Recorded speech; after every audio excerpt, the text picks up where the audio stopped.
दोस्तों, आज हम भारत के भौतिक प्रदेश के बारे में पढ़ेंगे। भारत का भौतिक प्रदेश मैप की सहायता से हम अध्ययन करेंगे कि भारत में कितने भौतिक प्रदेश हैं। आइए सबसे पहले हम चर्चा करते हैं कि भारत में उच्चावच एवं भूगर्भिक संरचना के आधार पर देखा जाए काफी विषमता पाई जाती है। भारत में जो मैदान पाए जाते हैं वो मैदान 43.2% हैं और भारत में जो पठार पाए जाते हैं वो 27.2% हैं।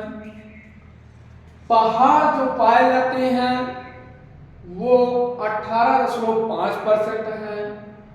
पर्वत जो पाए जाते हैं वो 10.6% हैं। तो विकास क्रम के आधार पर भारत को 4 भौतिक प्रदेशों में बांटा गया है। विकास क्रम के आधार पे भारत को 4 भौतिक प्रदेशों में बांटा गया है। पहला क्या है, जो ये आप एरिया देख रहे हैं, ये एरिया प्रायद्वीपीय भारत का क्षेत्र है, यानी ये जो है प्रायद्वीपीय पठार का क्षेत्र आ जाएगा।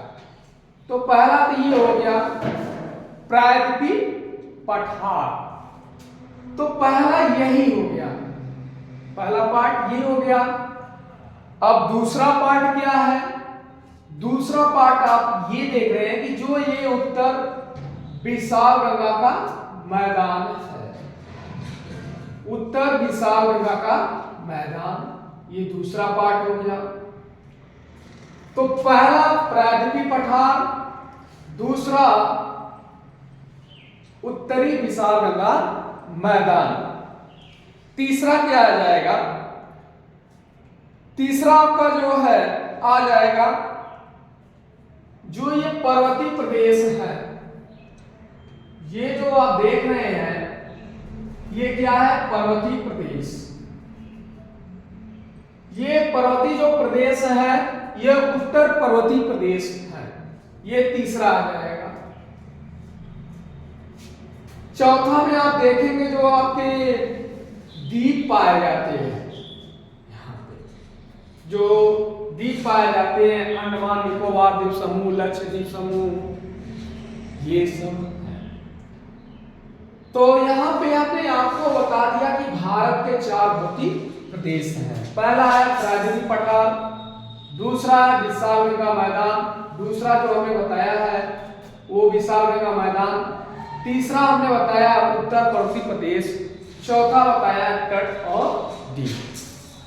भारत को 4 भौतिक प्रदेशों में बांटा गया है। ये जो आ जाएगा ये आपका उत्तर विशाल गंगा मैदान। अब यहां से आगे जब हम बढ़ते हैं तो सबसे पहले हम प्रायद्वीपीय पठार के बारे में अध्ययन करेंगे। ये प्रायद्वीपीय पठार का जो आप देख रहे हैं, जो आप प्रायद्वीपीय पठार को देख रहे हैं, तो प्रायद्वीपीय पठार की आकृति कैसी है आपको फिगर में दिखाई दे रहा होगा। ये प्रायद्वीपीय पठार की जो आकृति है वो त्रिभुजाकार है। क्या है, त्रिभुजाकार है। यहाँ पे देख रहे हैं ये जो है, यहाँ पे एक बनेगा 2 और यहाँ पे 3, तो 3 भुजाएं हैं। और यहाँ पे आप देखिएगा तो जो इसका उत्तरी सिरा है वो विशाल गंगा मैदान से लगता है। उत्तरी जो सिरा है प्रायद्वीपीय पठार का वो विशाल गंगा मैदान से लगता है। अब यहाँ पे ये भुजा देखेंगे, ये भुजा देखेंगे, और यहाँ पे बंगाल खाड़ी पाई जाती है, और यहाँ पे अरब सागर पाया जाता है, यहाँ पे हिंद महासागर पाया जाता है। उत्तर में विशाल गंगा मैदान और 3 तरफ यह समुद्र से घिरा हुआ है। पहला तो ये जान लेंगे। अब आगे जो हम आगे अगर जब बात करेंगे तो ये देखेंगे कि प्रायद्वीप पठार की क्या खासियत है। तो ये जो क्षेत्र देख रहे हैं इसमें आपका आ जाएगा महाराष्ट्र, छत्तीसगढ़, झारखंड, कर्नाटक, तमिलनाडु, आंध्र प्रदेश, केरल, तेलंगाना, ये जैसे राष्ट्र आते हैं। तो ये धात्विक और अधात्विक खनिजों के दृष्टिकोण से काफी महत्वपूर्ण भी होता है। ये जो प्रदेश है, ये प्रदेश धात्विक और अधात्विक खनिजों की दृष्टिकोण से काफी फेमस भी है, यानी अधात्विक और धात्विक खनिजों की इसमें बहुलता पाई जाती है। इसके अलावा देखा जाए अब यहाँ पे कौन कौन से स्टेट पाए जाते हैं, देखिएगा। यहाँ पे जो स्टेट है वो आपका असम है और मेघालय है, नागालैंड है, मणिपुर है, त्रिपुरा है, मिजोरम, ये स्टेट पाए जाते हैं। तो ये प्रायद्वीप पठार जो है मालदा गैप के द्वारा, यहाँ पे एक मालदा गैप पाया जाता है। क्या पाया जाता है? मालदा गैप पाया जाता है। और इसी मालदा गैप के द्वारा मेघालय का पठार प्रायद्वीप पठार से अलग होता है, मालदा गैप पाया जाता है। और इसी मालदा गैप के द्वारा ये प्रायद्वीप पठार मेघालय पठार से अलग होता है। इसके बाद अगर हम प्रायद्वीप पठार की औसत ऊंचाई की बात करें तो प्रायद्वीप पठार की जो ऊंचाई है वो 600 से 900 मीटर है।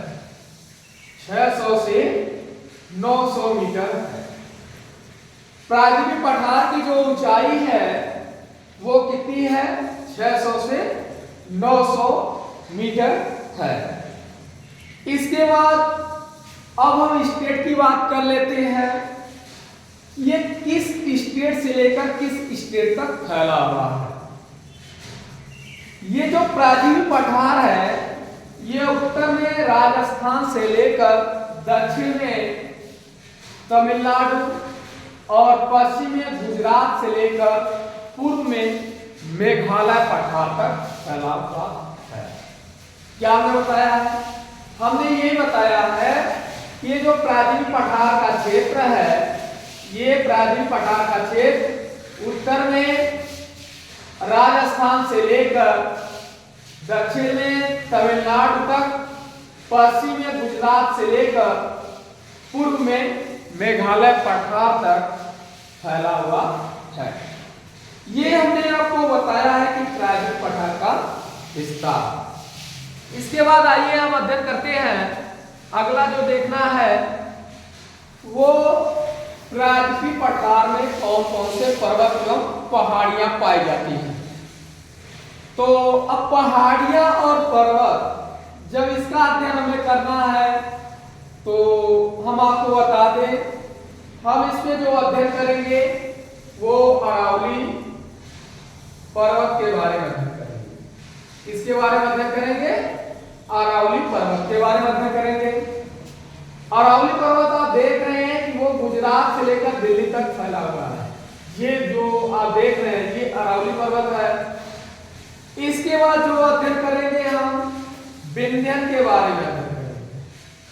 किसके बारे में अध्ययन करेंगे? विंध्यन के बारे में अध्ययन करेंगे। और इसके बाद विंध्यन के बाद हम जो अध्ययन करेंगे वो सतपुड़ा के बारे में अध्ययन करेंगे। किसके बारे में अध्ययन करेंगे? सतपुड़ा के बारे में अध्ययन करेंगे।